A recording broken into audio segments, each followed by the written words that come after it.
आप सभी लोगों को जय मसीह की। आइए हम सभी लोग एक बार फिर से परमेश्वर के वचन पर मनन करेंगे, जो कि परमेश्वर के दास पास्टर बेनी हिन जी के द्वारा लिखा गया है। आज की वीडियो में हम जानेंगे कि दानव कौन है और वे कैसे उत्पन्न हुए और उनका अंत किस तरह से हुआ। तो जिसके कान हो वह सुन ले कि आत्मा कलीसियाओं से क्या कहता है। उत्पत्ति की किताब उसका 6 अध्याय और उसकी 1 आयत से लेकर के दूसरी आयत में लिखा है, फिर जब मनुष्य भूमि पर बहुत बढ़ने लगे और उनके बेटियां उत्पन्न हुई, तब परमेश्वर के पुत्रों ने देखा कि वे सुंदर हैं और उन्होंने जिस जिस को चाहा उसके साथ उन्होंने विवाह कर लिया। पवित्र शास्त्र में परमेश्वर के पुत्र का अर्थ स्वर्गदूतों से है।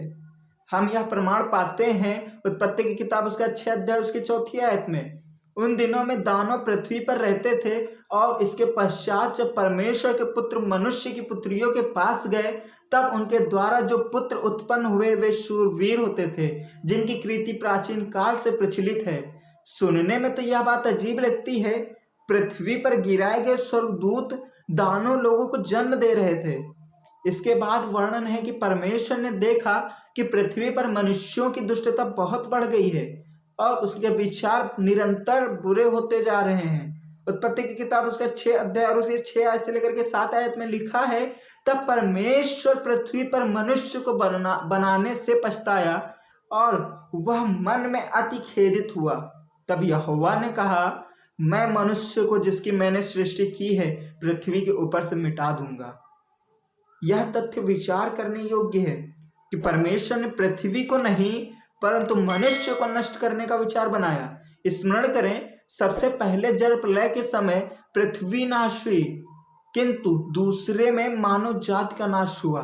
शैतान की योजना परमेश्वर के पुत्र को जन्म स्त्री से रोकने की थी और उसने दुष्ट स्वर्गदूतों एवं स्त्रियों के बीच संसर्ग से एक नई प्रजाति बनाने की सोची। मेरा विश्वास है कि यही कारण था परमेश्वर ने दूसरी बार पृथ्वी पर जल प्रलय भेजा, क्योंकि पृथ्वी मनुष्य और स्वर्गदूतों से उत्पन्न संतानों के कारण अशुद्ध हो गई थी।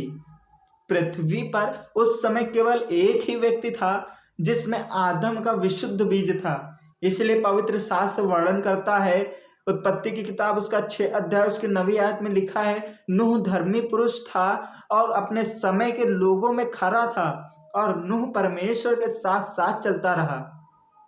विचार कीजिए कि यद्यपि परमेश्वर ने नूह और उसकी पत्नी एवं बेटे बहुओं को जल प्रलय में प्रवेश करने दिया, परंतु परमेश्वर की वाचा सिर्फ और सिर्फ नूह के साथ थी। उत्पत्ति की किताब उसका 6 अध्याय और उसके 18 आयत में लिखा है, परंतु तेरे संग मैं वाचा बांधता हूं। यानी कि परमेश्वर ने सिर्फ और सिर्फ नूह के साथ वाचा बांधी। यहां तक कि उसके पुत्र भी भ्रष्ट थे, क्योंकि दानव जल प्रलय के बाद भी अस्तित्व में थे और राजा दाऊद के दिनों तक उसका अस्तित्व बना रहा। गोलियत के विषय में हम लोग पढ़ते हैं, गोलियत भी दानव के वंश में जन्मा था। बाइबल में एक युद्ध का वर्णन है, फिर गत में भी युद्ध हुआ और वहां बड़े डील डॉल वाला एक रपाई वंशी पुरुष था, जिसके एकाएक हाथ पांव में 6 उंगलियां अर्थात गिनती में 24 उंगलियां थी। दूसरा सैमुएल उसके 21 अध्याय उसकी 20वीं आयत में यह बात लिखी है, अंतत दानों का वंश पृथ्वी पर से मिट गया और उसका बीज भी मानव जाति से समाप्त हो गया। जब मैं स्वर्गदूतों के द्वारा संतान उत्पन्न करने की बात करता हूं, आप आश्चर्य करेंगे, क्या यह बाइबल में है? यहूदा के पत्री के अनुसार हम लोग पढ़ेंगे, फिर जिन स्वर्गदूतों ने अपने पद को स्थिर ना रखा वरन अपने निज निवास को भी छोड़ दिया, उसने उनको भी उस भीषण दिन के न्याय के लिए अंधकार में जो सदा काल के लिए है बंधनों में रखा है। जिस रीति से सदोम और अमोरा और उसके आसपास के नगर जो इनके सामान व्यभिचारी हो गए थे और पराय शरीर के पीछे लग गए थे, आग के अनंत दंड में पड़कर दृष्टांत ठहरेंगे। यहाँ स्वर्गदूतों ने उनके निवास स्थान को छोड़ दिया और जैसा सदोम और अमोरा में होता था वैसा ही किया। पराय शरीर के पीछे लगने का अर्थ है वे मानव स्त्रियों के संग संसर्ग करने लगे।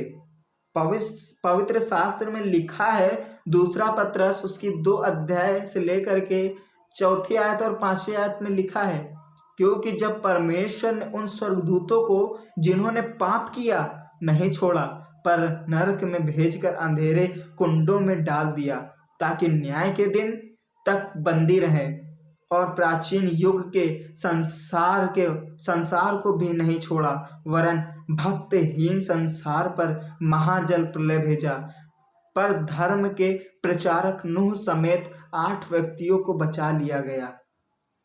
हम यहाँ फिर से वर्णन पाते हैं कि स्वर्गदूतों ने स्त्रियों के साथ पाप किया और परिणाम स्वरूप नूह के दिनों में जल प्रलय आए। ये स्वर्गदूत जो अधर्म और व्यभिचार के दोषी थे, उन्हें पृथ्वी के नीचे संसार में रखा गया।